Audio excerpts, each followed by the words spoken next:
Hello there folks and welcome to Motorcast. Today it's time for the MotoGP season preview. We're going to have a little look at the Qatar test that finished last Sunday on the 12th of March, 3-day test before the start of the 2017 season. We're going to be having a quick overview of that test as well as a season preview. So in the test you can definitely say that Maverick, Vinales and the Yamaha dominated. And Beni, Yamaha, do you think that Vinales beating Rossi is a good thing, or do you think that it's a bit embarrassing for Rossi in some ways? Well, I think it's more of a good thing because in the past few seasons, Rossi's in the first season when he returned to Yamaha, he's been quite a lot slower than Lorenzo. But I do think this will give Rossi a bit more of a motivation for continuing the season, and I think it's good for Vinales because this just gives him proof that he's got what it takes. So I think that it's gonna be an interesting season, and we'll see both Yamahas on top and some other guys, which we'll probably talk about later.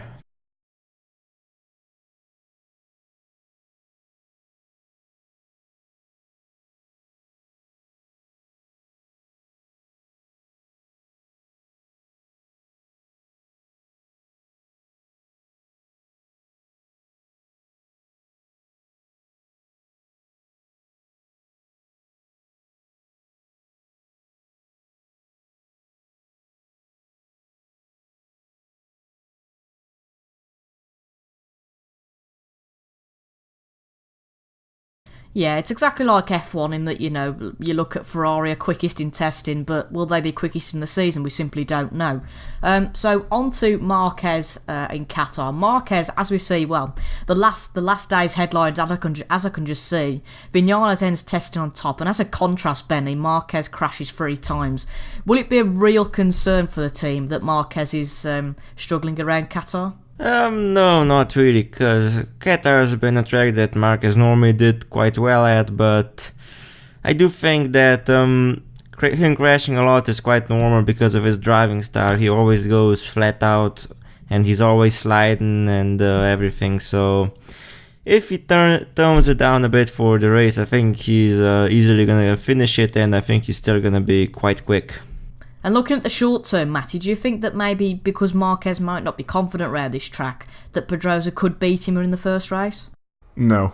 pretty nice simple. And straight up there. Yeah, the fact of Marquez falling over, I guess you could say that it could happen to anyone. It's just about experimenting with lines and whatever.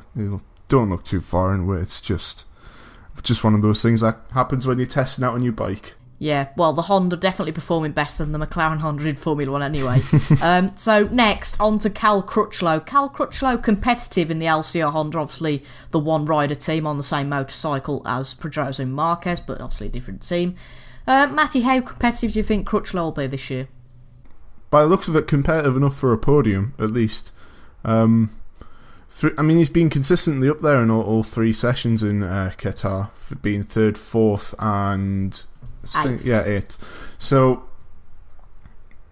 that kind of consistency is going to hold him up well throughout the season, I think. Obviously, it will not be sure where or whereabouts in the top 10 he'll be until we get at Qatar. But I think there's a good chance he could be in the top 5. I kind of doubt he'll be up in the top 3 because you've still got Rossi and that who are perhaps not having the greatest testing weeks.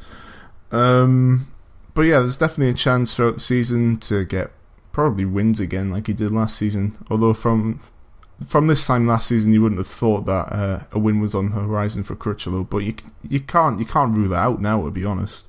And Beni, we discussed this a little bit last time, but could Crutchlow, on the same bike, obviously the Repsol Honda team, probably a better team, can Crutchlow compete with Pedrosa?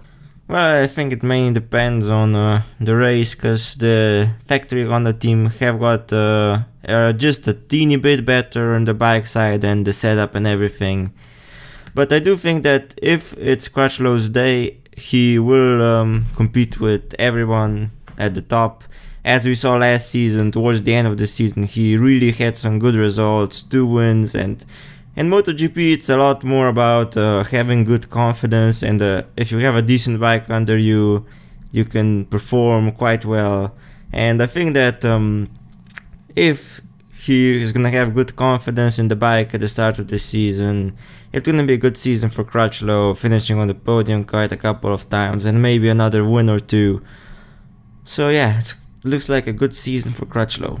And the team that definitely hasn't been tipped for the title, I mean, we've got Honda and Yamaha that I think we definitely say is favourites. But looking at this test, Dovizioso on the Ducati actually topped the time sheet on the first day. So Benny, where do you see Ducati finishing this year? Do you think they might not be in the title hunt, or do you think they can get into that title chase? Well, from pre-season testing, it's a bit hard to tell at the moment because we haven't really seen any of the tracks that Ducati really struggled in last season.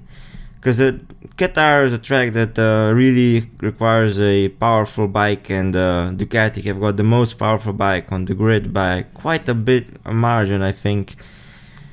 And yeah, so we'll probably see if they're in the title hunt after about 3 or 4 races, but their bike definitely looks to be an improvement on the past few seasons.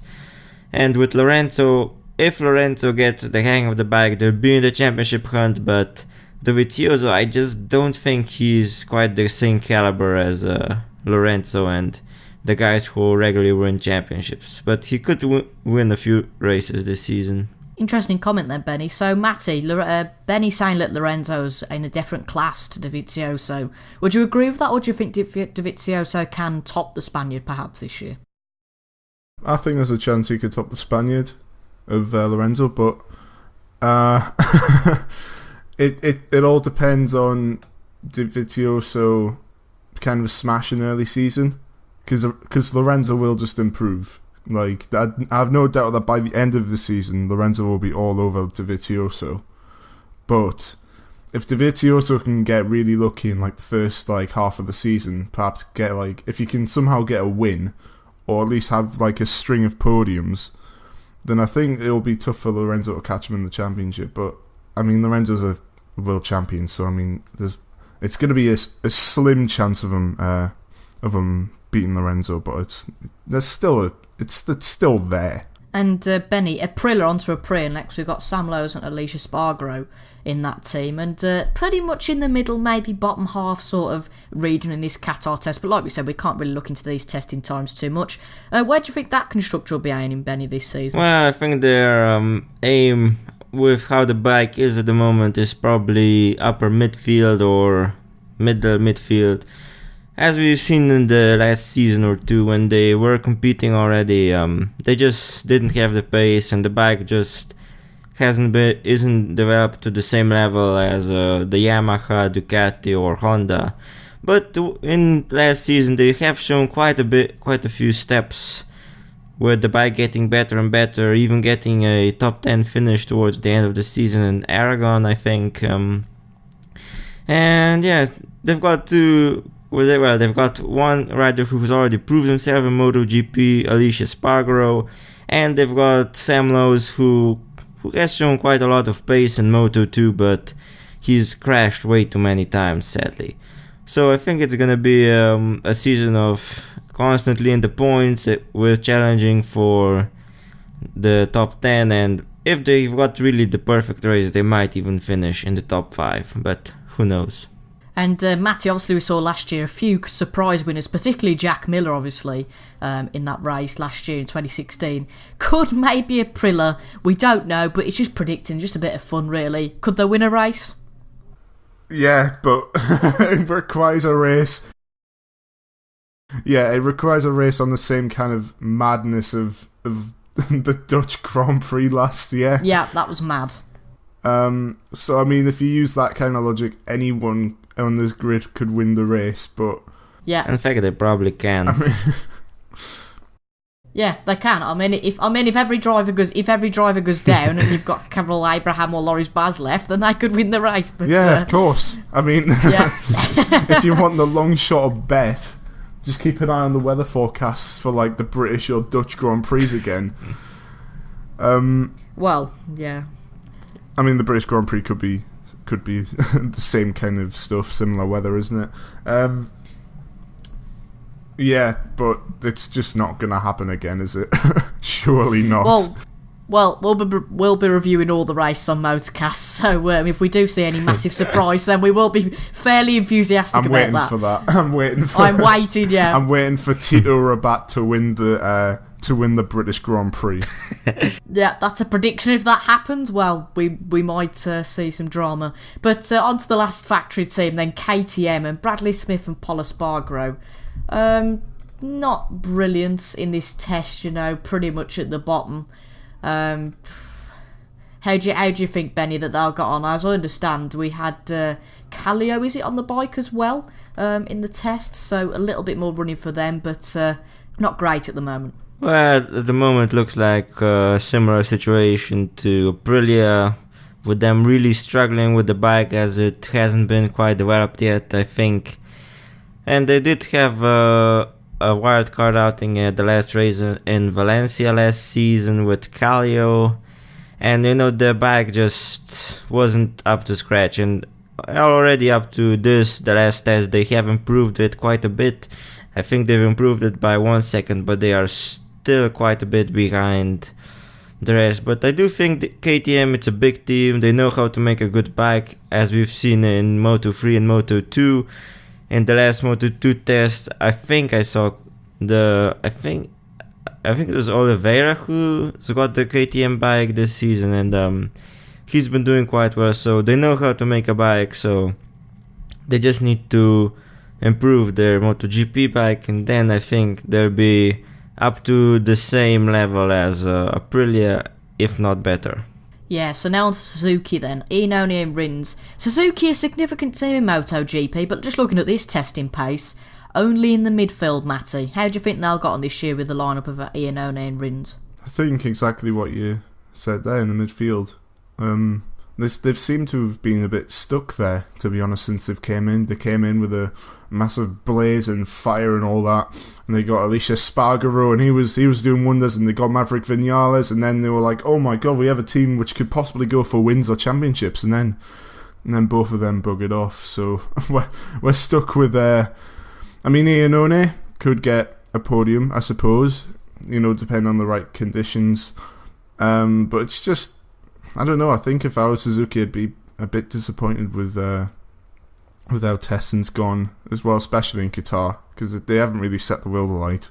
I just wanted to add that Suzuki, really their bike does handle well, but it doesn't really have their engine isn't quite as powerful as most of the grids, so it doesn't really suit Qatar. Yeah, then. Qatar is really a power circuit, so that's why Ducati have been doing really well there in the past few years. But when we get to the more technical tracks like Misano or I don't know, we'll see probably them do a bit better, but who knows what this year's bike is going to do for them. Yeah, definitely, completely agree there. So on to the one of the other teams, and we really consider this a factory team because it's got the same bike and some pretty good riders on it. We've got the Yamaha Tech 3 team, and Matty, we discussed this last time, Zarco and Folger doing decently in testing, not badly at all, sort of in the midfield, and in fact Folger did 7th on the last day. Any improvement on that? I don't think there is.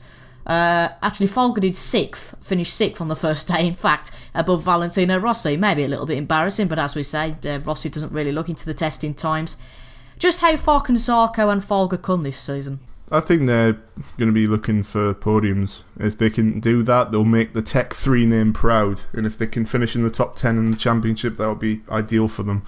And I must say as well that Folger is starting to make me slightly eat my words now, because he's been doing pretty good in these testing sessions, to be honest, and I was pretty much I was perhaps being a bit too kind to Zarco in the first step in the last podcast we did for MotoGP.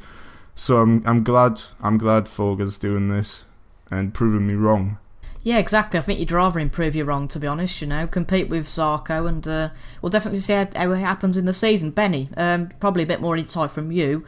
Who will win the battle between Zarco and Folger? As Matty said, maybe underestimated Folger a bit, but can Folger take the fight to Zarco? Well, looking at the testing, he definitely proved that he has got the right to be in the sport. As back looking at the Moto2 days, he had some great races, but it was like hot or cold with him But in the testing, he's shown decent pace on every track that they went to. So, and Zarco as well. They've been within a few tenths of each other most of the time. So, it is looking like a very competitive battle between the two. And yeah, I think it's gonna be, in the end, it's still gonna be Zarco who's gonna be out on top, because he's Zarco. He just, if you watch Moto2 in the past 2 seasons, you've seen what he can do. He's just been absolutely amazing, and I think it's gonna be it's gonna be a tight battle with Zarco coming out on top. So onto the Honda powered team, then the Mark VDS team, the last team before we move on to the Ducati teams, and your predictions for the title. We throw that one in there as well.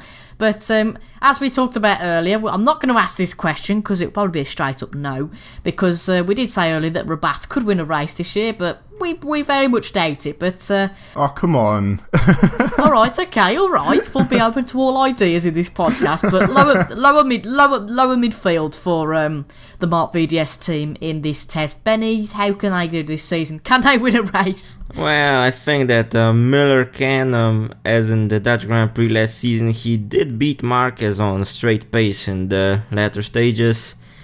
But with Rabat, I think that his time in MotoGP it's been absolutely horrible. He's gotten injured quite a few times, he's fallen, and he's always been towards the back of the field, even with the bike, as Miller proved can have race winning potential. So just from Rabat, I think it might be his last season in the sport if he doesn't improve a lot. But Miller, I think he's gonna be in the top 10 regularly, maybe a visit into the top 5 if he has a good race. So okay then, interesting. So we're going to go on to the Octo Pramac team, and Petrucci and Redding doing alright in this test. I believe Redding actually got a best of 6th, beating his teammate at this test. But Matty, we've got Petrucci on the same car as Toby and Lorenzo. The question is, can he compete, and can Scott Redding compete obviously on that slower bike of last year? Can he compete to Petrucci? It's going to be tricky, as I think as you said on the last podcast, he's got one arm behind his back for the start of the season. But can Petrucci take the fight to the main guys? Petrucci should be taking the fight of the main guys is the main thing here, but he just sort of isn't. And then Redding, despite having an arm behind his back, seems to have grown a third arm out the front of his chest, and is just punching in fastest laps for the team. I have no idea how the hell Redding is kind of is all over Petrucci at the moment. I mean, unless it's just something about the last year's bike. I can only assume it's the team not being able to get a setup right for Petrucci so far. And I think, with it being a new bike. Now the thing is that in MotoGP, the progress isn't as quick as in Formula 1.